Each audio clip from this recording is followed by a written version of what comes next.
Studies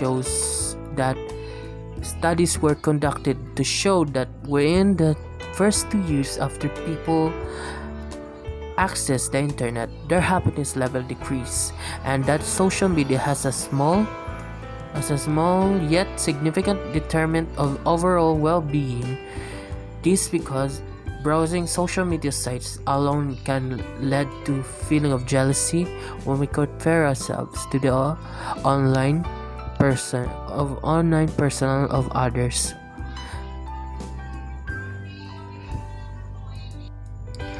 To give you an idea,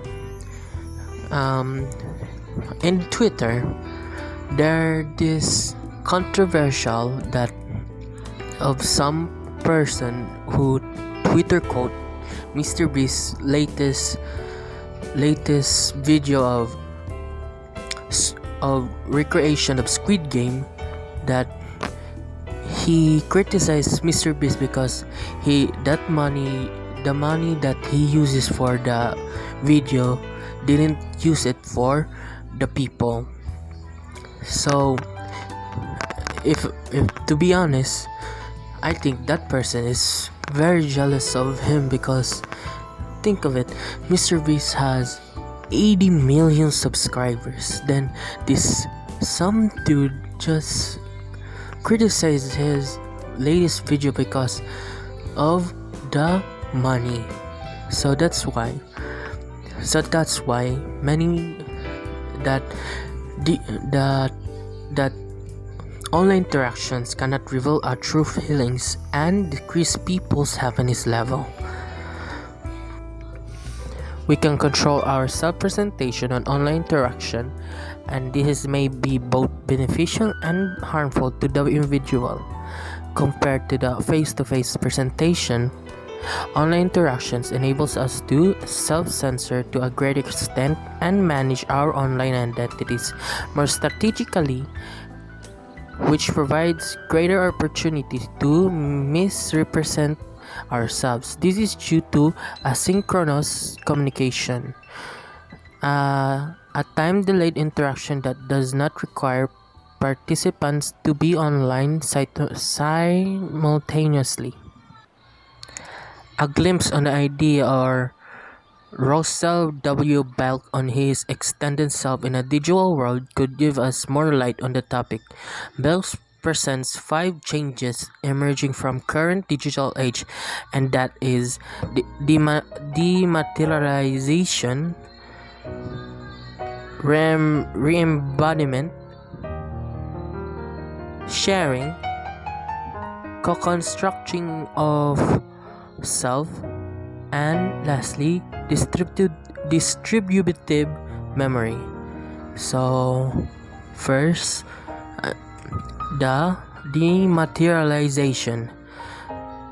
Things are disappearing right before our eyes. Our information, communication, photos, and videos, music, calculation, messages, written words are now largely invisible and immaterially composed of electronic streams stored in our digital storage devices in location we will never know. The question is, can we gain status or an enhanced sense of self from virtual possessions? Bell proposed 4 functions of virtual consumptions. The first, simulate consumer desire for both material and virtual goods. Second, actualization possible daydreams such as those of wealth and status by enacting them in video games. Third, actualization impossible fantasies such as being a magician or spare pirate with magical objects. And last, facilitate experimentation such as being a criminal in a video game. Reports shows that virtual goods are now some of the most valued contaminants for cyber criminal who attempts to hack into games and steal possession to resell. Suicide may also result to a stolen virtual or digital possessions.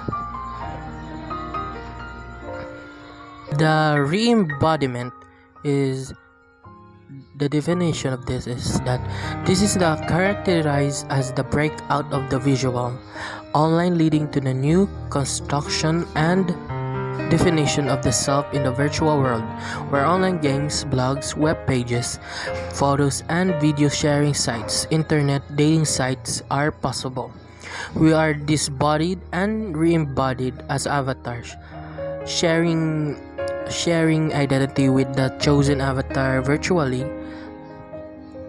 Online, the plain represent themselves as glamours, the old as young, the younger the young as old. Those of the modest means wear elaborate jewelry in virtual space. The crippled walk without crutches, etc. We may employ anonymous pseudomos identities online and enact wild fantasies identities in online games and virtual worlds. In some cases, even virtual sex, marriage, and divorce are made possible. Virtual participants may also have multiple characters, increasing one anonymity.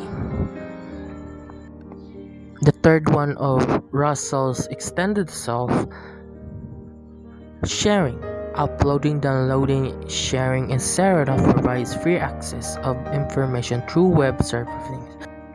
The fourth one is the co-construction of self. Our digital involvement is a social in nature.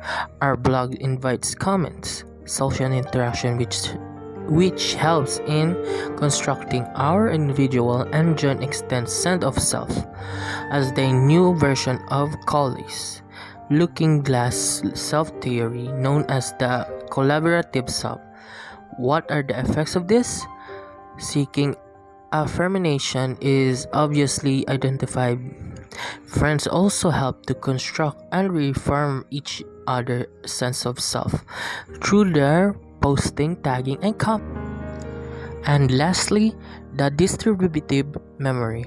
In a digital world, there is a set of devices and technologies for recording and archiving our memories. The dilemma is seen in the narrative of the self. Our identity is not to be found in behavior nor in the reaction of others, but in the capacity to keep a particular narrative going, done by continually integrating events in the outside world into our outgoing story about the self. Photos posted in the online world may not be accurate in giving memories in the past, since the photos, blogs, etc. may just be selected. The representation of happy times may not be sufficient to tell our stories. So the last part of the module is boundaries of the online self, private versus public, personal versus social identity online, gender and sexual online. So I'm here to talk about the first one is setting boundaries to your online self.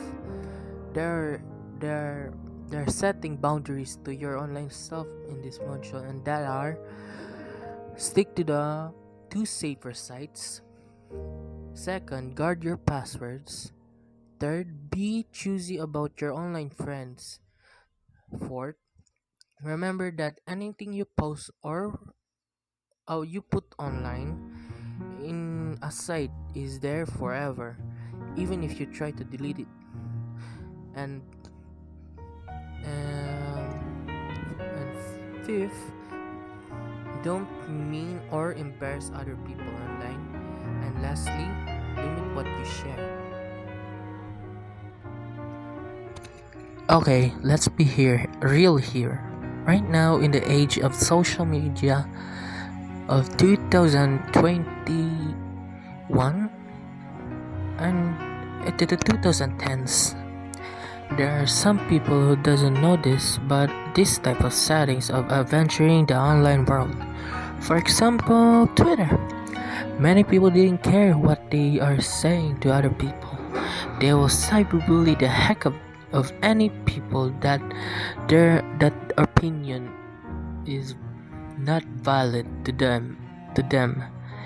They didn't care if that person learned his or her lesson or not, because Twitter is a place where veteran Twittered are called predators of the online world. Adolescents' online interaction are both a literal and metaphoric screen for representing major adolescent development issues such as sexuality and identity. Because of the public nature of the internet chat rooms, they provide an open window into the expression of adolescents' concerns. Research states that there are more gender-related similarities established in online self and blog use, and the online self is a good venue for gender expression and sexuality. This is because in one online identity there is no physical embodiment of gender or other physical makers of identity, and the online interaction serves as an agency for negotiating and expressing sexuality. Age and sex are primarily categories to which people are assigned, but in the online identity, these are not evident and non-explicit. Interaction online are important sources of sexual information for teens, yet extra care with full sense of accountability must be observed in the use of social media to protect the self.